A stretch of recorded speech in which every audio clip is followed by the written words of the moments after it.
Quelle est la première chose que nous dit la Bible au sujet de l'homme? Puis Dieu dit, faisons l'homme à notre image, selon notre ressemblance. Genèse 1, 26. Telle est la conception divine, telle est l'idée divine. Mais à quoi cela revient-il? Cela signifie sûrement une représentation de Dieu. Toute image d'une chose suppose être la représentation de cette chose. Et dans la pensée divine, l'idée ou la conception de l'homme, c'était que l'homme représente Dieu. Non pas, bien sûr, dans ce sens exclusif de la divinité. Non, l'homme n'entre absolument pas en possession de cela. Mais dans cette question d'être une expression de Dieu, ayant la ressemblance de Dieu, de sorte que, en rencontrant un homme qui réponde à la pensée divine, nous ayons une idée très juste de l'image de Dieu.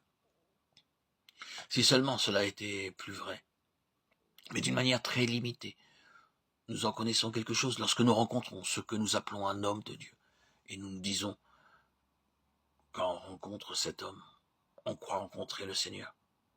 Il nous semble trouver quelque chose du Seigneur. Oui, on croit toucher à ce qui doit être le Seigneur. Oui, c'était l'intention divine, la conception, l'idée de Dieu pour l'homme. Mais l'intention était que la représentation fût entière, que l'existence de l'homme amenât à la connaissance de ce qu'est Dieu, dans son caractère moral, dans la beauté de sa personnalité, et que en touchant à l'homme, nous touchions à une expression de Dieu et nous soyons ramenés à Dieu. Il y a en cela un principe. Voyez-vous, un principe que nous devrions saisir et qui doit être retenu dans cette question de ce que signifie être un chrétien. Tout ce que nous pouvons dire de Dieu ou de Christ est absolument inutile. À moins que nous n'apportions Dieu et Christ, à moins que notre Seigneur ne soit trouvé en nous. C'est la meilleure des choses. Et cela fait quelquefois son œuvre sans que nous parlions, tandis que beaucoup de nos paroles n'accompliront rien s'il n'y a pas le contact du Seigneur à travers elles. Dieu a conçu l'homme dans son cœur, dans le but qu'on le trouve, lui, dans une création.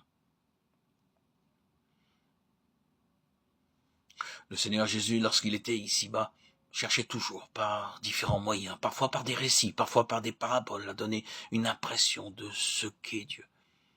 Il parlait à des hommes dont la compréhension spirituelle était très limitée. Il ne pouvait pas aller au-delà des illustrations, des images et des symboles, tels que par exemple la parabole. Ou était-ce l'histoire d'une vie que nous connaissons comme parabole, comme étant celle de l'enfant prodigue?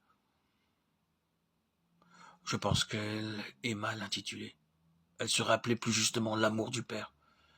Et nous arriverions ainsi au cœur de ce que le Seigneur Jésus voulait dire.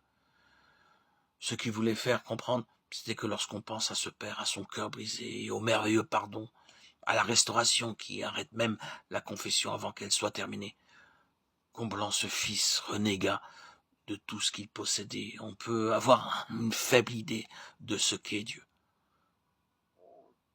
L'homme était destiné à être revêtu et doué de la nature divine. L'apôtre Pierre emploie ces mots mêmes. Revêtu et doué de la nature divine. Celle-ci nous assure que de sa part, les plus grandes et les plus précieuses promesses, afin que par elles, vous deveniez participants de la nature divine. 2 Pierre 1,4. Permettez-moi de souligner encore une fois que nous ne pensons pas ici à la divinité. Il est suffisant pour nous de porter l'image divine, une ressemblance de nature, sans que nous aspirions à la divinité.